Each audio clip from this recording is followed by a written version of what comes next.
Olá, nós falaremos agora sobre os elementos da comunicação e das funções da linguagem. Então vamos lá falar desses elementos da comunicação. E antes nós vamos conceituar a linguagem, comunicação. Então a comunicação é o acontecimento de linguagem pelo qual uma mensagem é transmitida por um emissor a um receptor. Então a comunicação é esse intercâmbio entre um emissor e um receptor. É um processo em que isso acontece se houver linguagem. Então, o que é linguagem? Linguagem é a função característica da espécie humana que reside na faculdade inata de comunicação. Então, neste caso, há uma interdependência entre linguagem e comunicação, uma vez que só há comunicação por meio da linguagem e só é linguagem se houver comunicação, tá? E aí nós temos os elementos da comunicação, né, determinados lá, estudados pelo um estudioso chamado Ramon Jacobson. Ele vai dizer que, claro, depois as teorias da enunciação também vão colocar esses elementos, outras teorias, né? Então nós temos o emissor, também chamado de destinador, de remetente, de locutor, né? O emissor é a fonte da mensagem. Então, ele é o codificador dessa mensagem. Ou seja, ele pega essa mensagem, organiza por meio de um código, ou seja, ele seleciona no interior do código o número de sinais que permitem a transmissão dessa mensagem. Então, ele organiza essa mensagem por meio de um código e aí ele envia a um outro ser para essa interação, né? Esse outro ser é o que a gente chama de receptor. É também chamado de destinatário, interlocutor, locutário, tá? Então, ele é o destinatário e também é o descodificador da mensagem, uma vez que quando o emissor, né, envia a mensagem por meio de um código, a função do receptor é buscar na sua memória fórmulas para descodificar ou decodificar essa mensagem. Então, ele recebe e decodifica, o emissor codifica e envia, e o receptor recebe e descodifica, reconhece, e aí há o processo de comunicação. O código são os sinais específicos, é um conjunto de regras e combinações próprias a esse sistema específico. Então, o código é um elemento social, é uma convenção social que precisa ser conhecido tanto pelo emissor quanto pelo receptor, né? Senão, não haverá comunicação. O canal é o contato, é o suporte físico da transmissão da mensagem, é o meio pelo qual o código ou os sinais são transmitidos. Então, podem ser ondas sonoras, podem ser imagens visuais, isso é o canal, tá? O contexto, o referente, é o próprio assunto, é aquilo que é apanhado pelo destinatário. Ele pode ser verbal ou que seja capaz de ser verbalizado. A mensagem é o conteúdo, mas aí a questão do conceito de mensagem, há certas divergências, né? Em que podemos confundir, às vezes, com o assunto, com o contexto. Então, há uma certa divergência nos estudiosos. Vamos ficar aqui com a ideia de que a mensagem é o conjunto de sinais que correspondem a regras de combinação precisas e que o emissor transmite a um receptor por meio de um canal, o qual serve de suporte à transmissão. Então, neste caso, a mensagem é o suporte de envio do referente, do assunto, certo? E aí nós temos, então, esses elementos, o emissor, que envia uma mensagem ao receptor.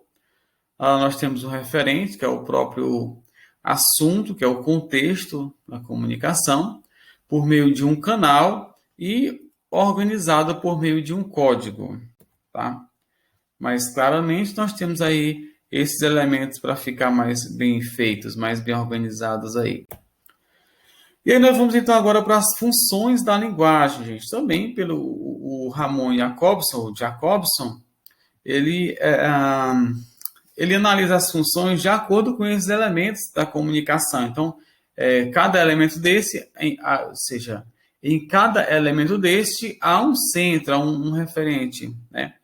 Então, e aí é o que ele vai determinar e precisar algumas funções da linguagem. Vejamos algumas delas. A referencial, também chamada de função denotativa, cognitiva ou informativa, é orientada para o referente, ou seja, para o assunto. Daí o termo referencial, o foco é no referente. Usada para transmitir informações sobre objetos do mundo, entidades materiais ou conceituais. Ela é objetiva, ela é clara, é direta, é precisa, né? Apresenta-se em terceira pessoa e é usada nas linguagens jornalística e científica, né? E a linguagem mais técnica. Então, qualquer tipo de texto que tenha por função informar, transmitir uma informação de maneira precisa, clara, objetiva e direta, é um texto de função referencial. Tá? Temos aqui um exemplo, né, aqui sobre uma análise aqui do livro do José de Alencar, Iracema. Né? Então ele fala aqui, publicado em 1865, Iracema, obra de José de Alencar, faz parte da tríade dos romances indianistas, juntamente com o Guarani e o Birajara, sendo considerado o mais maduro deles, pois admite várias interpretações com uma excelente estrutura narrativa. É considerado um poema em forma de prosa, com características épicas em que tanto Martim como Iracema são heróis. Iracema é uma típica heroína que representa o romantismo. Espera o amado, se entrega a ele, fica com saudades e morre por essa saudade. Temos aqui um outro exemplo, né, de um texto referencial, que é realmente informativo, assim, correspondência da Receita Federal, com apontamento de inconsistência em declarações, o que fazer, né? Então aqui há um texto mais informativo também, tá bom? E aí vocês podem congelar a tela e fazer a leitura para a gente ganhar tempo aqui, gente, tá? A outra função é a função conativa, também chamada de função apelativa, orientada para o receptor da mensagem, ou seja, o foco agora é na pessoa que recebe a mensagem, no destinatário. Ela tem o propósito de influenciar o comportamento desse receptor. É comum o uso de tu e você, o nome da pessoa, além de vocativos e imperativos, né? Então, como você fala diretamente com a pessoa, oi fulano lá, tudo bem, não sei o quê. Então, o nome da pessoa, João, Joaquim, Pedro, Ana, né, Maria. Então, você chama a pessoa, Maria, compre aqui, por favor. Então, tem isso, esses vocativos, o imperativo, compre, faça, tá? É muito usada nos discursos, né, religiosos, políticos e tal. Nos sermões e propagandas, se dirige diretamente ao consumidor. Exemplo aqui, esse trecho aqui vem para a caixa você também, né? E aí se liga na estrada. Então, nós temos aí uma tentativa de convencer o interlocutor a fazer uma adesão, né, a aderir, tanto na ideia do convencimento, quanto realmente na ideia da persuasão, da mudança de comportamento, de atitudes, tá? A outra função é a função emotiva, também chamada de função expressiva. Ela é orientada para o destinador, ou seja, o foco é no locutor, no emissor, na pessoa que fala. Exteriorizar emoções, sentimentos, então ele usa para falar dos sentimentos, das emoções. Ela é centralizada geralmente na primeira pessoa do singular, né? Um eu, fala assim. Se a pessoa que fala, ela fala dela mesma, então usa-se a primeira pessoa do singular. Usado nas poesias líricas, músicas sentimentais, perdão aqui, gente, músicas sentimentais, biografias, cartas de amor, mensagens de felicitações, etc. Tá? Concordância, viu? Foi um problema de digitação. Músicas sentimentais. Tá? Exemplo aqui, né? Um trecho do belíssimo poema do Casimiro de Abreu, Meus 8 Anos, em que ele diz: oh, que saudades que tenho da aurora da minha vida, da minha infância querida que os anos não trazem mais. Que amor, que sonhos, que flores, naquelas tardes fagueiras, à sombra das bananeiras, debaixo dos laranjais.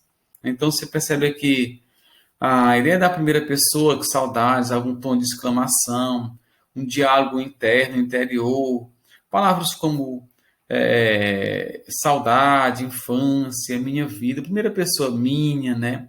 Então, tudo isso nos remete a uma expressividade, a emotividade, tá? E aí, as outras três funções, o Ramon Jacobson divide em seis funções, três voltadas, né, especificamente para a ideia da comunicação em si, e três voltadas para o código, né, para os elementos em si da comunicação, e não para o assunto ou conteúdo, né? Mas especificamente voltado para a própria comunicação. Então, a função metalinguística, por exemplo, é orientada para o próprio código, né? Então, é a utilização de qualquer tipo de linguagem para falar dessa mesma linguagem. Então, qualquer linguagem que fale dela mesma, aí pode ser uma linguagem verbal ou não verbal. Então, nesse caso, uma pintura em que o autor está com a temática sobre pintura ou sobre pintores é a função metalinguística. Então, é a utilização da linguagem para falar dela mesma. Então, ela é centralizada na primeira pessoa do singular também.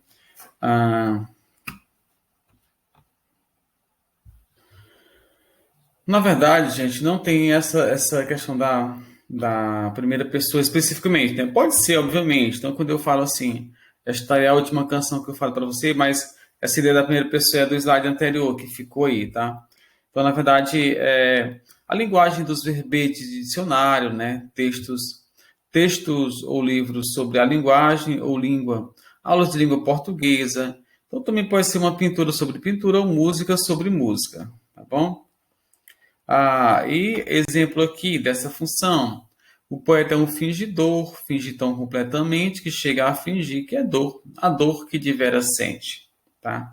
Então aí é uma poesia que fala do fazer poético, né? Fala do próprio poeta e fala da própria poesia. Outra função é a função fática, também chamada de função de contato. É a função que ela serve para prolongar o canal, estabelecer uma espécie de ponte entre os interlocutores, tá? Então, é orientada para o canal, iniciar, prolongar ou terminar um ato comunicativo. Ela testa o canal, checa o recebimento, mantém uma ponte entre os interlocutores. Então, são os elementos que não têm a ver realmente com o conteúdo, mas sim com a forma da linguagem, né? Com os elementos para assegurar essa comunicação, tá? Exemplo aqui, né? Olá, tudo bem? Olá, tal. Olá, tudo bem? Você também. Então, esses elementos aí é só para puxar a conversa, para manter a comunicação, como ok, tá entendendo, será? Olá, atenção, posso falar? Atenção, olá, esse psil, né? Então, tudo isso são elementos, né, da função fática, servem para estabelecer essa ponte, tá? E a outra função, a última, é a função poética.